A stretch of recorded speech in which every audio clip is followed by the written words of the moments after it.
vous savez que je suis assez favorable au communautarisme, dont on dit beaucoup de mal, à tort, à mon avis, parce que quand on appartient à une communauté,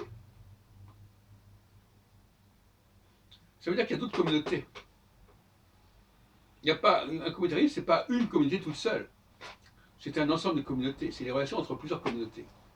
Et par conséquent, c'est l'acceptation de l'autre, celui qui vient d'ailleurs, d'un autre groupe.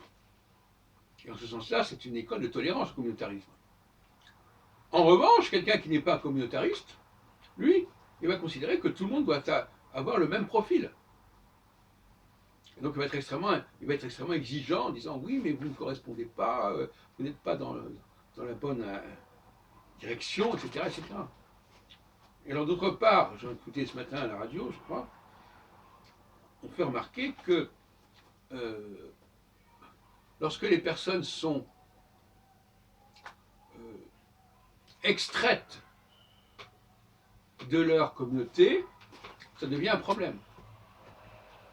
Parce qu'ils ne sont pas contrôlés par cette communauté, ils n'ont pas appris une certaine discipline. C'est un peu comme quelqu'un, par exemple, qui n'aurait jamais... quelqu'un qui vit dans une certaine ville, par exemple, même quand il passe dans une autre ville, il sait qu'est-ce que c'est qu'habiter dans une ville. Quelqu'un qui n'a jamais vécu en ville, eh bien, il ne sait pas comment ça fonctionne, il ne connaît pas le mode d'emploi de la ville. Eh bien, quelqu'un qui est étranger à toute communauté, qu'est-ce qu'il va devenir? Il va se bâtir une sorte de philosophie générale, universelle. Quand on parle d'universalisme, c'est souvent qu'on n'appartient pas à une communauté, qu'on est en décalage par rapport à une communauté, aussi bien celle des origines que celle où on veut aller.